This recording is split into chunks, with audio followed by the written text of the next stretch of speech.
السلام عليكم ورحمة الله. أهلا بكم مشاهدينا الكرام إلى حلقة جديدة من برنامج بصراحة، معي أنا عمار الصالحي. مجلس محافظة كركوك والإدارة الجديدة في محافظة كركوك تسلمت فيها المهام قبل شهرين تقريبا، وهي الآن في صدد إبداء الخدمات وتقديم الخدمات للمواطنين في محافظة كركوك. فيما يخص المقاطعين في مجلس المحافظة وأيضا القرارات المتخذة والمنتظرة أيضا من المحكمة الاتحادية، انقسام المكون العربي فيما نفسه حول مع الإدارة الجديدة والضد منها. كل هذه المحاور سوف أطرحها في حلقة اليوم مع ضيفي الكريمين، الدكتور برهان الجبوري السياسي العربي، حياك الله وأهلا وسهلا بك ضيفا عزيزا علينا، وأيضا الأستاذ قيصر الجبوري سياسي عربي عن حزب تقدم، حياك الله وأهلا وسهلا بك سيد قيصر. خليني أبدو وياك دكتور، خلينا نحكي على استحقاق المكون العربي في محافظة كركوك بعد الإدارة الجديدة المشكلة في محافظة كركوك. نعم، يعني الاستحقاق العربي في كركوك باعتبار أنه اليوم الأحزاب العربية في كركوك حصلوا على استحقاق 6 مقاعد في مجلس محافظة كركوك. في الاستحقاق أكيد أنه منصب محافظ كركوك يكون من استحقاق العرب، باعتبار أنه حليف مع الأخوة التركمان، الجبهة التركمانية. فمن الاستحقاقات واللي يعني نحن نعتبرها استحقاقاتنا المنصب محافظ كركوك. نعم، طيب الآن تشكلت إدارة جديدة في محافظة كركوك. نعم. والمحافظ أصبح من الاتحاد الوطني الكردستاني بالتوافق مع الأعضاء العرب الآخرين، ومضت التشكيلة. تعقيبكم على هذا الأمر سيد؟ والله أستاذ العزيز، أولا يعني هي من المفترض أنه الأغلبية الفائزة من المكون العربي هي من تتوافق مع الطرف الآخر أو الشريك الآخر، ولكن مثل ما قلت جنابك الكريم، تشكلت الحكومة بعدم رضاء الجزء الأكبر والاستحقاق الأكبر من المكون العربي، وكذلك الأخوة التركمان. فحقيقة أنت تعرف هذه الخلافات وهذه المناكفات اللي تصير حاليا، وهناك شكاوي وطعونات في المحكمة الاتحادية والمحكمة الإدارية بخصوص تشكيل مجلس محافظة كركوك، باعتباره أنه مجلس تشكل بدون إشراك جميع المكونات في كركوك. فحاليا الأطراف المشتكية جاي تنتظر قرارات من المحكمة الإدارية والمحكمة الاتحادية. نعم. فمن رأيي أنه أو بالأحرى أن المجلس لحد هذه اللحظة أي قرارات ما صدرت منه، وعندهم تحفظ في إصدار القرارات وفي إصدار القوانين أو التصويت على القوانين. نعم، سيد قيصر، هناك تحفظ من قبل المجلس، هل بسبب انتظار قرار المحكمة الاتحادية بخصوص شرعية الإدارة في محافظة كركوك والنظر بالطعون المقدمة من قبل المقاطعين، أم هو انتظار لالتحاق المقاطعين بالتالي عندما تكون هناك تشكيل لجان هي بمشاركة المقاطعين؟ اللي نتفق أن تشكيل مجلس محافظة كركوك هو بحد ذاته إنجاز كبير لأهالي كركوك. نعم. مجرد تشكيل مجلس محافظة كركوك، حكومة كركوك المحلية، هذا إنجاز كبير لأهالي كركوك، ومن ثم يكون الحديث عن تفاصيل واتفاقات التشكيل. أتصور أن الحديث عن موضوع من سيتولى أو من استلم هذا موضوع فات أوانه. نعم. اليوم نحن يجب أن نركز على موضوع التدوير. الحديث هنا يكون عن موضوع التدوير، يعني مادة قانونية من قانون مجالس المحافظات، المادة 13 التي تنص على إشراك جميع مكونات كركوك في موضوع إدارة كركوك. نعم. أتصور أن الاتفاق الذي حصل هو اتفاق عادل جدا، حسن النية موجود، أماكن التمثيل العربي موجود بنصف، وإن كان بنصف الأعضاء العرب، ولكن هناك تمثيل عربي وتمثيل كردي موجود، رغم أنه ليس بالعدد الكامل لأعضاء الأخوة الأكراد بشكل عام. والتمثيل التركماني موجود شكلا. كيف؟ لم يقصى أي شخص تركماني من منصبه في مجلس محافظة كركوك، والمناصب والأماكن موجودة لحد الآن، أماكنهم موجودة وشاغرة لحد الآن، ولم يتجرأ أي عربي أو كردي من المطالبة أو شغل أي كرسي مخصص للأخوة التركمان. فالشكل موجود.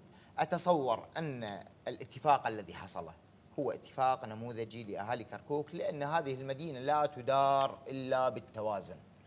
فأتصور أن موضوع الحديث عن ما قبل شهرين يعني قد فات أوانه، وهو حديث لا يجدي نفعا. الاتفاق حصل، والمحكمة الاتحادية هي التي ستبت وتقول أن الجلسة كانت قانونية أم غير قانونية. باعتقادي أن الجلسة كانت قانونية، لأن الجلسة كانت مستوفية جميع الشروط القانونية.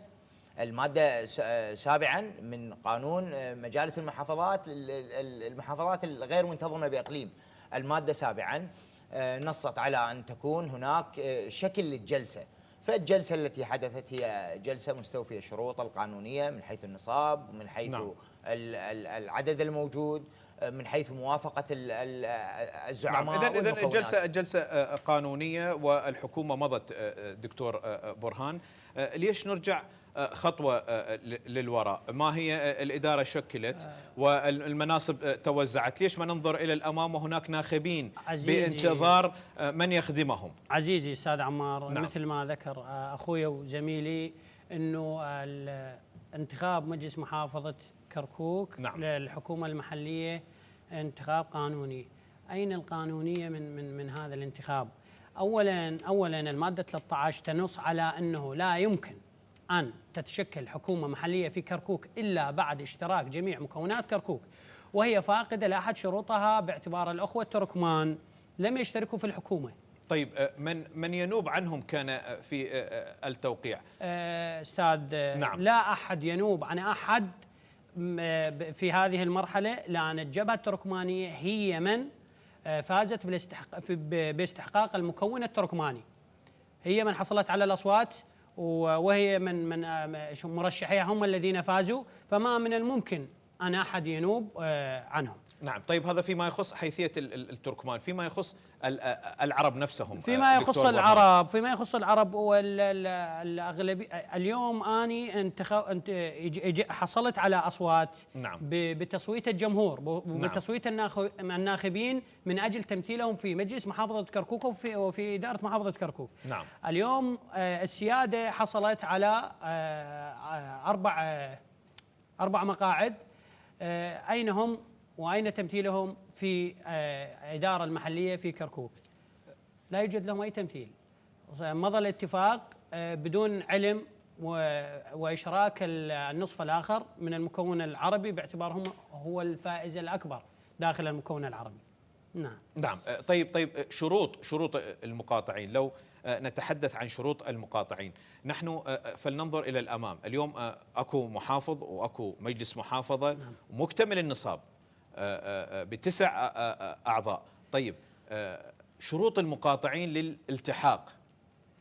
والله يعني أنا اليوم ما أتحدث نيابة عنهم ولا أقدر أجاوبك نيابة عنهم، ولكن ما نشاهده وما نراقبه نعم. في الساحة أنه شروط الأعضاء المقاطعين هم لا يريدوا أكثر من استحقاقهم الانتخابي، باعتبار أن اليوم محافظة كركوك حجي ريكان الجبوري حصل على 40,000 صوت.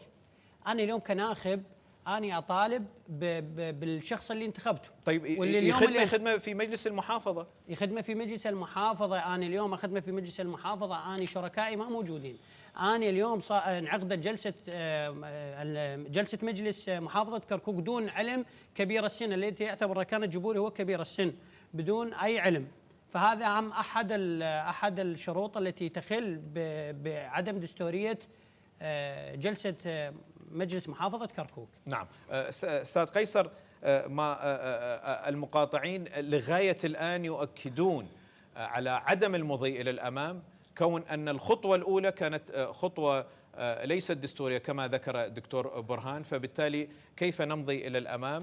وهناك بعض الخلل في احترامي لسؤالك. هنا لازم أرد. احنا بالنسبة لنا مكون عربي، أخي العزيز، لو كان الاتحاد الوطني الكردستاني والاتحاد الديمقراطي الكردستاني قد حصل على النصف زائد واحد، خلي بالك يمي، نعم، نصف زائد واحد يشكل مجلس محافظة كركوك وينصب محافظ وتمشي الأمور قانونيا، وكأن العرب لم يكونوا موجودين في كركوك، وكذلك الأخوة التركمان. أنا أتكلم اليوم عن نصاب قانوني، اليوم النصاب القانوني مكتمل، فكيف نحن لا نتعامل مع أحزاب أستاذ عمار؟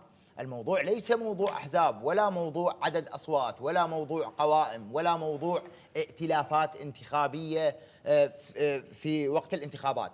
اليوم أنا أتكلم عن نصف زائد واحد.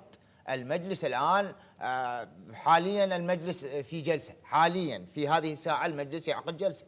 النصاب القانوني مكتمل، هناك عدد نصف زائد واحد، وهذا العدد ليس بالضرورة أن يمثل جميع الأعضاء الذين فازوا في الانتخابات، ولا بالضرورة أن يمثل جميع الأخوة الأكراد ولا كذلك الأخوة التركمان. الدستور يتعامل مع القوانين، تتعامل مع أعداد. نصف زائد واحد موجود. وكذلك موضوع أن ما ذكره الدكتور عن موضوع شخصية وطنية كبيرة مثل الحاج راكان الجبوري أو غيره من الأعضاء المقاطعين، نحن نعتز بهم كل الاعتزاز وندعوهم، وحاولنا مرارا أن يمضوا ويلتحقوا ويكونوا عونا للأعضاء الذين حملوا اليوم المسؤولية الكبرى. كيف اسألني أستاذ عمار المسؤولية نعم. الكبرى؟ في هذا الشهرين الماضيين جمهور الحاج راكان وجمهور الأخت سلوى المفرجي وجمهور الأخ أحمد الحمداني، من الذي يقوم بواجبهم في هذه الفترة؟ الثقل اليوم موجود على الأخوة الذين يجلسون ويفتحون أبواب مكاتبهم ليلا نهارا في سبيل أنت تعرف اليوم عضو واحد ممثل منطقة معينة، ممثل جهة معينة، إذا تغيب فترة راح يكون هناك ثقل على العضو الآخر. اليوم المهام كبيرة والالتزامات كبيرة على الأخوة المشاركين في مجلس محافظة كركوك. أتصور لنغادر موضوع المحكمة الاتحادية وقرار المحكمة الاتحادية ولننتظر اليوم ربما أو غدا يصدر القرار المحكمة الاتحادية، وأتصور أن جميع الأخوة الموجودين حاليا سواء من الأكراد أو التركمان أو العرب هم يمتثلون إلى القانون، وهم يؤمنون إيمان كامل بالعملية الديمقراطية وبالدستور العراقي وبالقوانين. لذلك أخي العزيز لنغادر مرحلة المحكمة الاتحادية ونتكلم عن موضوع اليوم تقديم الخدمات والرقابة نعم، وهذا ما سوف نتطرق به إلى دكتور برهان. دكتور برهان، اليوم الناخبين محتاجين أن يروا ناخبيهم اللي انتخبوهم أن يقدموا لهم الخدمة في مجلس المحافظة. هل لمستم هناك قرارات فيها غبن للمكون العربي لغاية الآن؟ أستاذ العزيز، الجمهور كان ينتظر مثل ما الوعود التي أطلقوها الأعضاء الذين مضوا في تشكيل الحكومة المحلية مع الأخوة الكرد، جزء من الأخوة الكرد، الحزب الاتحاد الوطني. كانت هناك وعود إلى الجمهور، منها التطرق إلى ملف المغيبين وإخراج المغيبين خلال مدة ثلاثة أشهر أو 4 أشهر. أين هم المغيبين؟ أين هم الأعضاء الذين وعدوا جمهورهم بهذا المطلب؟ هذا واحد. 2، هناك 1500 درجة إلى 2000 درجة. أين هي الدرجات؟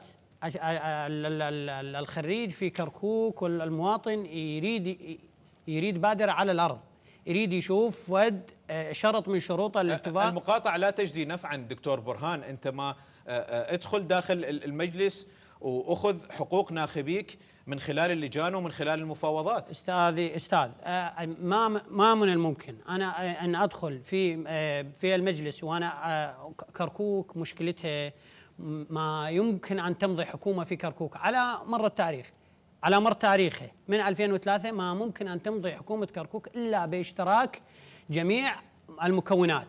ما استأصل جزء معين، ما لأن الجمهور اختار شخص معين يريد يشوفه بمجلس المحافظة، ولا أحد مانعهم. ما هو المقاطع هو منسحب. أنا اللي مانعني أنت مضيت يعني الشرط الأساسي أنه أنت كبير السن، مضيت في تشكيل حكومتك دون الرجوع إلى كبير السن في إدارة الجلسة انتخاب المحافظ وإدارة كركوك.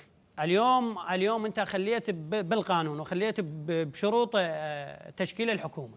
ذكرنا قبل دقائق أنه المادة 13 في شراكة الأخوة التركمان، الأخوة التركمان ما مشتركين نهائيا بهذا الإدارة. ولكن الأخوة التركمان الآن يمارسون دورهم في مجلس محافظة كركوك. ما يمارسون. موجود السيد أحمد رمزي يذهب ويمارس دوره طبيعي. السيد أحمد رمزي يروح كموظف عادي، يقعد بمكتبه ويستقبل المواطنين. هذا اللي احنا نريده، هذا اللي احنا نريده. يخدم ناخبيه. استاذ اليوم خلينا نميز انه اني من ادخل لازم اصوت على قوانين.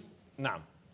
ما اني اتحدى كل اللي يقولون احمد رمزي ما اعتقد يطب ويصوت على قوانين او قرارات تخص شان كركوك، يعني الا بعد اخذ استحقاقه. نائب المحافظه الاول اليوم نزلوا بيان الجبهه التركمانيه، اذا قرأته انت والاستاذ قرأ، يستنكرون جلسه اليوم في اختيار نائب محافظ اول عنهم. مقاطعين. الحاجرة كانت جبوري مقاطع، الست سلون فرجي مقاطعة أنه يمارس مهامه كموظف في مجلس محافظة كركوك كعضو، ولكن ما يدخل جلسات ويصوت. كركوك بها قضايا جوهرية. يجب على أني أوجه رسالتي لأعضاء مجلس محافظة كركوك العرب. كركوك هناك قضايا تتعلق في مصير عرب كركوك، يجب عليهم أن يتطرقوا لها وأن يعملوا على حلحلتها، مضت عليها سنوات. فاليوم أنت المواطن انتخبك يريد تمثله تمثيل حقيقي. هاي الأمور مال أو ثاني شيء، هذا صار 4 أشهر، أي بادرة خدمات ما شاهدناها بالشارع، أي بادرة إيجابية نحو المواطنين في كركوك ماكو. يعني في حقبة السيد ركان الجبوري 7 سنوات كركوك لم يحصل فيها أي خرق أمني على المستوى الملف الأمني. كركوك حصل فيها خدمات لم تحصل عليها على مر تاريخ كركوك منذ 1500 سنة، والكل تأيد، وشعب كركوك ومواطنين كركوك راضين كل الرضا عن الإدارة. صار انتخابات مجلس محافظة كركوك، شعب كركوك اختار الحاج ركان الجبوري ب40,000 صوت. لكن شو يسمونه، اكو من جاب اعلى اصوات من عنده، فالاصوات هي عمليه اعداد دكتور برهان، فبالتالي نصف زائد واحد. النصف زائد واحد يتشكل على اساس توافقيه. كركوك تختلف عن باقي المحافظات. نعيد هنا ان هناك 3 فقرات تخل في عدم دستوريه تشكيل الحكومة المحلية في كركوك. الأولية المادة 13 عدم شراكة تركمان مكون كامل. النقطة الثانية كبير السن، يجب كبير السن إدارة الجلسة. ثالثا كركوك بيئة آمنة مستقرة. شنو الداعي اللي أنت يخليك تعقدها في بغداد في فندق؟ شنو الداعي؟ هذا أحد الأسباب. لكن هو غير خلاف للقانون دكتور برهان. أنا ما أقول لك خلاف للقانون. نعم. ولكن شنو المشكلة أنه أنت تعقد الجلسة في مبنى محافظة كركوك وفي جلسة علنية مفتوحة أمام الرأي العام وأمام الجمهور اللي انتخبك ووصلك لهنا؟ شنو المشكلة؟ شنو الداعي؟ نعم. راح أرجع لك حول الانقسام العربي دكتور، لكن خليني أخذ رأي أستاذ قيصر. أستاذ قيصر، هل هناك قرارات فيها غبن للمكون العربي أو حتى المكون التركماني ممكن في المستقبل باعتبار أكو قسم من المقاطعين أو غياب الجبهة التركمانية، فبالتالي قد يكون هناك قرارات فيها غبن للمكون العربي أو التركماني في ضوء الإدارة الجديدة؟ صراحة أستاذ نعم. عمار، يعني مع احترامي للدكتور برهان، الحديث بهذه الطريقة يكون حديث غير مجدي. نحن اليوم لا يمكن لا أني ولا جنابك ولا الدكتور ولا الأخوة المصورين ممكن أن نأخذ دور المحكمة الاتحادية. هذا قرار المحكمة الاتحادية، قدمت شكوى، قدم طعن معين قانوني، انتهى الموضوع. القرار المحكمة الاتحادية. لنتحدث اليوم عن خدمة المواطن فيما يخص موضوع، عفوا إذا تسمح لي دكتور أنا ما قطعتك، فيما يخص ملف المغيبين. هذا الملف ليس نتاج هذه الحكومة. هذا الملف معلق منذ زمن طويل، وهناك وعود في معالجة هذا الملف في الأيام في الفترة القادمة. ثم هناك موضوع التعيينات. موضوع التعيينات ليس 1500 أو 2000 مثل ما طرق الدكتور. هناك 7000 درجة وظيفية، وهناك 7000 درجة وظيفية، وهناك لجان أعدت بشكل دقيق للاطلاع والمشاركة في موضوع إطلاق رابط التعيينات. هناك لجان شكلت في مجلس محافظة كركوك، لجان تحمل أسماء حقيقة في غاية الروعة، منها جنابك ما سمعان بلجنة اسمها لجنة التوازن.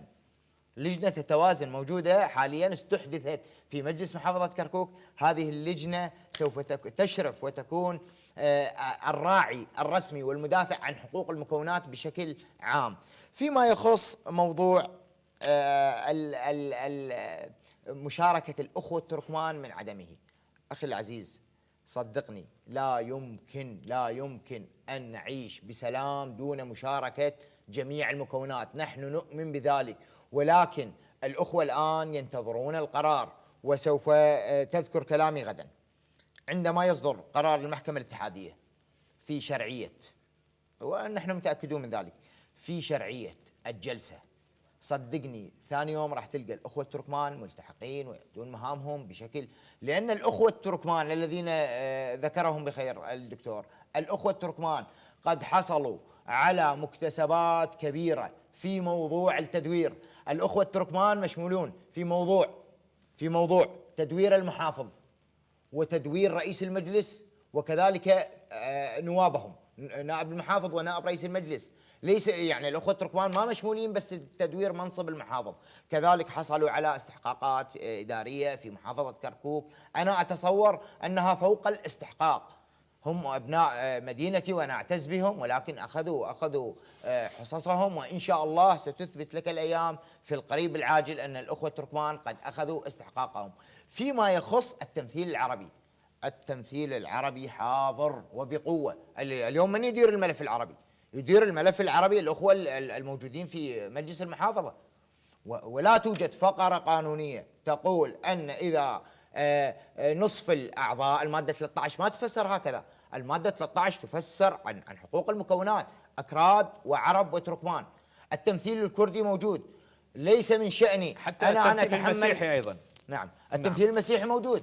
أنا ليس شأني إذا كان الأخوة الأحزاب الكردية ما مصافية بيناتها، أو الأخوة التركمان سواء كانوا سنة أو شيعة. أنا ما أريد أذكر هذه المصطلحات. نعم، سوف أتطرق إلى هذه النقطة. دكتور، ليش تحملون بقية الكتل الانقسام العربي؟ ما هو يقول لك أنت ككتلة عربية أو كقوائم عربية انقسمتم فيما بينكم، احنا نريد نمضي، عندنا قسم من عندهم ملتحقين معانا، ما نبقى ننتظر المقاطعين. وبالتالي احنا قسمنا المناصب والجميع راضي بالاستحقاق، بل حتى يذهب الآخرون كما ذكر أستاذ قيصر بأن هناك استحقاقات فوق الناتج الانتخابي. أستاذ العزيز، نعم. أولا يعني احنا أنا ما أؤمن بكلمة الانقسام العربي. نعم. لا يوجد اطمئن خلاف عربي، لا يوجد انقسام عربي في كركوك، ولا ممكن أن يحصل في المستقبل. إذن الموجودين يمثلون العرب؟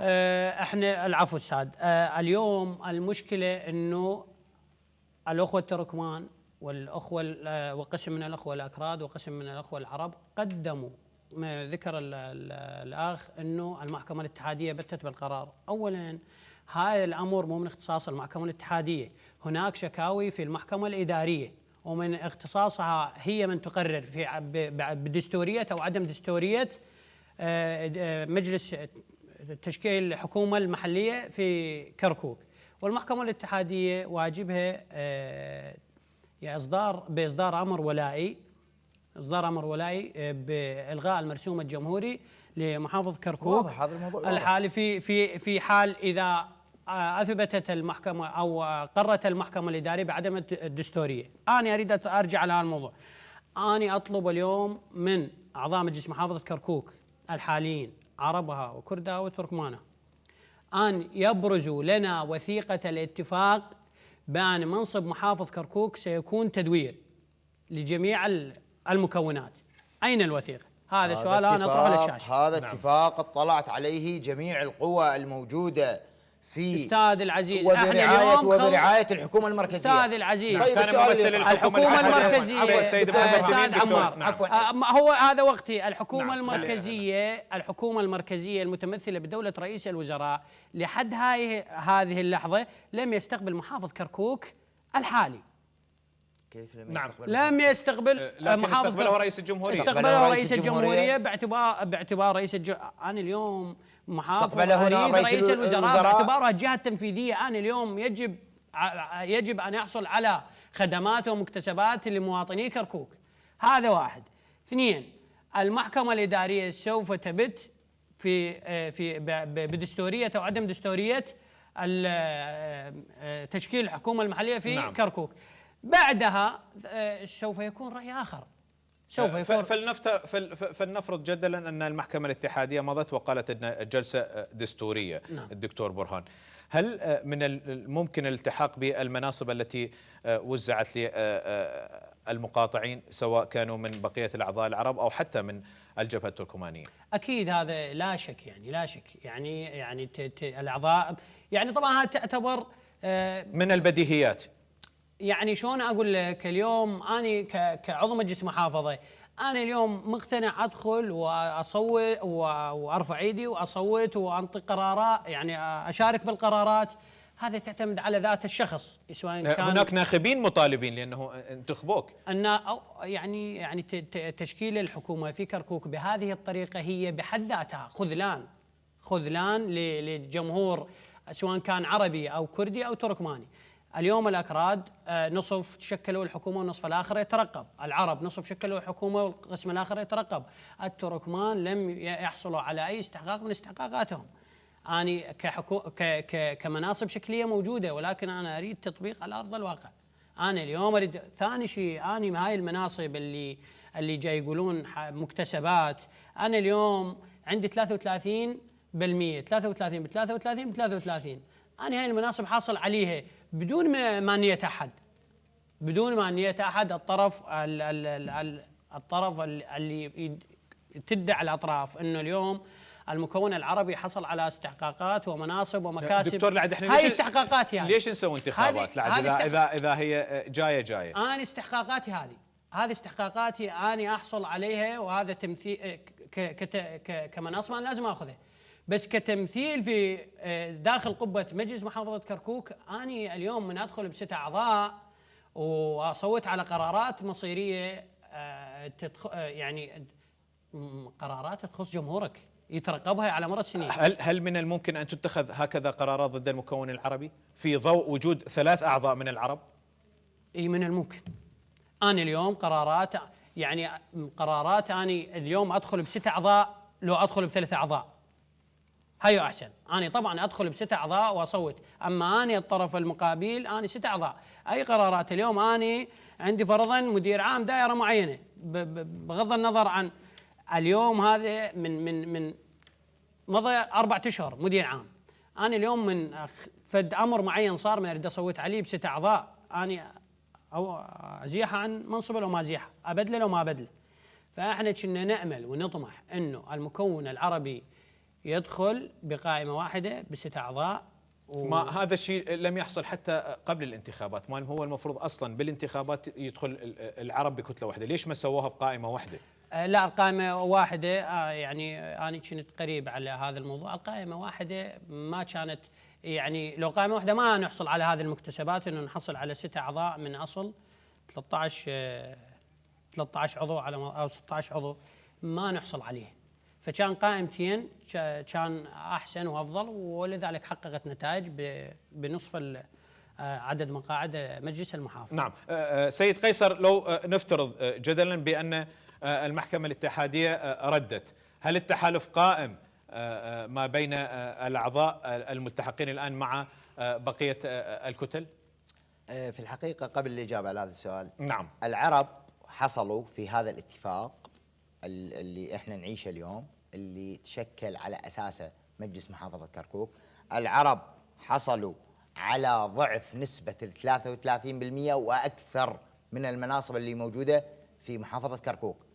راح تقول لي شلون؟ نعم. العرب حصلوا على جميع دوائر، العرب والتركمان حصلوا على جميع إدارات المديريات اللي موجودة في محافظة كركوك عدا مديرية البلدية فقط. هذا كلام موجود، هذا كلام موجود. يعني نسبة 33% كانت خسارة على المكون العربي. هذا فيما يخص موضوع المناصب. فيما يخص سؤال مهم جدا طرحته، هل يستطيع الأخوة الأكراد أن يمضوا بقرار الآن ودون رضا المكون العربي؟ نعم. أو الأعضاء المشاركين الثلاثة الموجودين حاليا؟ لا يمكن ذلك، وذلك عن تجربة وبرهان في الأيام الماضية. اليوم أي قرار في مجلس محافظة كركوك يحتاج إلى تصويت، نتفق على ذلك. نعم. التصويت يجب أن يكون نصف زائد واحد. إذا أحد الأخوة العرب ما اقتنع بالقرار اللي راح يصوت عليه وانسحب أو ما رفع ايده ما صوت، ما يمضي أي قرار في مجلس محافظة كركوك، لا الآن ولا في المستقبل. عضو واحد في الأيام الماضية كان هناك مداولات على موضوع معين، مواضيع لجان معينة، عضو انسحب من موضوع اللجان، توقفت العملية بالكامل، لأن لا يوجد نصاب أقل من 8 زائد 1، أي نصف زائد 1. اليوم أنا عضو عربية على سبيل المثال وانسحبت من الجلسة، خلاص ما يمشي أي قرار. فنظرية تسويق هذا الوهم إلى الجمهور العربي لكسر إرادة الجمهور العربي، وهذه بالمناسبة هذه السياسة أتت من خارج المحافظة، من أشخاص من خارج المحافظة لديهم أهداف مستقبلية بعيدة في تشتيت الصف العربي في محافظة كركوك. قيادات معروفة على مستوى العراق، وأنا لا أخشى أي أحد، لديها مشروع في محافظة كركوك، وهذا المشروع أدفع ثمنه أنا كمواطن عربي وأنت كمواطن عربي والأخوة كذلك. اليوم التصويت على أي قرار يحتاج نصف زائد 1، واليوم انسحاب أحد الأعضاء الثلاثة الذين حاليا هم من ضمن الاتفاق الذي شكلت عليه مجلس المحافظة، انسحاب أحد الأعضاء يوقف العملية برمتها. نعم دكتور، إذن هناك تطمينات للمكون العربي، بالتالي هو نصف زائد 1، يعني واحد يخل بالنصاب، لأن لا توجد أغلبية مريحة، فبالتالي الواحد يخل. خليني أحكي تطرقت إلى نقطة بغداد ودعم بغداد. أليست بغداد هي الضامن باعتبار الحكومة الاتحادية؟ فبالتالي من دخلت الحكومة الاتحادية وكلفت الدكتور محمد تميم وزير التخطيط نائب رئيس الوزراء، بالتالي أيضا هو من المكون العربي من هو أدار الجلسة في فندق الرشيد، وأيضا بغداد هي راعية للانتخابات في محافظة كركوك. أليست كل هذا هي تطمينات للمكون العربي؟ أستاذي العزيز، نعم، أنا أطرح سؤال مرة ثانية على أعضاء مجلس محافظة كركوك المشكلين للحكومة المحلية، هل يستطيعوا أن يخرجوا إلى الرأي العام، إلى جمهورهم الذي صوت لهم ووصلهم إلى قبة مجلس محافظة كركوك؟ نعم. من الضامن؟ سؤال، من الضامن؟ حكومة بغداد هي الضامن. حكومة بغداد، أريد منو من حكومة بغداد؟ رئيس وزراء ما يضمن. رئيس الوزراء كلف الدكتور محمد تميم. الدكتور محمد تميم بإدارة بالإشراف على إذا تسمح لي الدكتور، أيعقل أن شخصية وطنية حكيمة لها إرث تاريخي وعمل سياسي لعقدين من الزمن أن تفرط في مكتسبات المكون العربي في كركوك؟ من هو أحرص من الدكتور محمد تميم المحترم على استحقاقات المكون العربي في كركوك؟ أنا أتصور أن اتفاق تحضر فيه اذا سمحت. نعم خلينا ناخذ خلي اكمل لك مو الوقت عندنا. نعم الوقت دكتور برهان. احنا اليوم لا شك في وطنيه الدكتور محمد تميم. انا اليوم ما جاي انه تتزاود انا وانت باستديو على وطنيه الدكتور محمد تميم او على المكتسبات اللي حققها العرب كركوك والى اخره. انا طرحت سؤال الجمهور هو راح يجاوبه بحلقه استاذ عمار. هل يستطيعون اعضاء مجلس محافظه كركوك المصوتين على تشكيل الحكومه بان يخرجوا الوثيقه التي تم الاتفاق عليها، وهل يعطون ضامن يعني يفصحون عن الضامن الحقيقي في تشكيل الحكومه في تدوير منصب المحافظ؟ الانتخابات البرلمانيه بقالها اشهر. نعم. ما يبقى رئيس الوزراء، ما يبقى نائب رئيس الوزراء، نائب رئيس الوزراء، ما بعدها شلون احنا حكومتنا بعد لها 3 سنوات وقرارات الحكومه ملزمه. خلي بس نكمل المشهد المستقبلي. عندي دقائق قليله دكتور برهان، انطينا فد مشهد مستقبلي. المشهد المستقبلي ان شاء الله، او نطمح ونعمل على ان العرب يدخلوا في قائمه واحده وتحت سقف واحد، بغض النظر عن الخلافات. هاي خلافات بين الأخوة إن شاء الله تمضي وتولي، وإن شاء الله العرب يدخلون تحت سقف واحد وقائمة واحدة، وإن شاء الله يأخذون استحقاق أكثر مما حصلوا عليه في مجلس محافظة كركوك بأحزابها بكتلها بتحالفاتها، سواء كانت السيادة، تقدم، عزم، الجميع. هناك يعني عمل من اطراف تحب الخير لكركوك وتعمل من اجل القضيه العربيه في كركوك، انه العرب يدخلون تحت سقف واحد وتحت رايه واحده، وان شااء الله نخرج بمخرجات سوف يثبتها الوقت. نعم. متفائل بقرار المحكمه الاتحاديه مع او ضد؟ ان شاء الله. لا أنا شخصيا يعني المحكمة الاتحادية مع قرارها انه بعدم دستورية الجلسة. نعم. انتم مع الخروقات مع قرارات المحكمة الاتحادية ايا كانت، سواء كانت مع او ضد، ايجابية او سلبية. نعم. وسوف تتعاملون مع الامور في حيثيتها وفي واقعيتها. ان شاء الله. نعم. ان شاء الله نأمل ذلك. يعني حتى ما اطمئنك 100%. هناك امور ان شاء الله بعد قرار المحكمه الاداريه والمحكمه الاتحاديه. نعم. خليني اخذ منك كلمه اخيره سيد قيصر قبل لا نختم بخصوص مستقبل او المشهد المستقبلي لمحافظه كركوك. هل انت متفائل بتشكيل الحكومه المحليه الان في محافظه كركوك والجميع اخذ استحقاقه؟ انا اتصور ان العرب، المكون العربي قد حصل على السقف الاعلى من الطموح بنسبة مشاركة 47% أو ما يزيد عن ذلك بقليل. الدعوة إلى جمهور المكون العربي لنستغل الوقت، لا زال هناك متسع من الوقت لتحديث البطاقة الانتخابية، ولنجعل من المستقبل القريب مشاركة 60% أو 70% لنحصل على أغلبية مريحة في مجلس محافظة كركوك القادم أو في الانتخابات البرلمانية القادمة. وهذا العمل الذي سيعود يعني ناتجه لخدمة المواطن العربي أو المواطن الكركوكلي بشكل عام. الدعوة إلى تحديث البطاقات الانتخابية، الدعوة إلى التوحد، الدعوة إلى نبذ الخلافات، وهذه مسؤوليتك ومسؤولية الدكتور ومسؤوليتي أنا شخصيا في يعني إنماء الوعي وبث الوعي لدى المواطن البسيط، وعدم اللعب بعواطف المواطن البسيط الذي يريد أن يحصل على لقمة العيش والعيش بسلام في هذه المدينة. نعم. عندك تعقيب أخير دكتور تحب تتفضل به قبل لا أختم؟ التعقيب يعني نتأمل أن تصدر قرارات المحكمة الاتحادية حتى إذا كانت إيجابية أو كانت سلبية، حتى تمضي مسيرة الخدمات إن وجدت ومسيرة الإعمار إن وجد. ونتمنى أنا شخصيا أتمنى أن تصدر المحكمة الاتحادية أو المحكمة الإدارية قرارا من صالح الحكومة الحالية، حتى نرى إن أن يوفون في وعودهم للجمهور أم لا؟ نعم، وهذا ما نتمناه نحن جميعا، الخير لمحافظة كركوك والتوافق بين الكتل وخدمة ناخبيهم الذي انتخبوه. الدكتور برهان الجبور السياسي العربي، أشكرك جزيل الشكر لتلبية الدعوة وحضورك في برنامج بصراحة.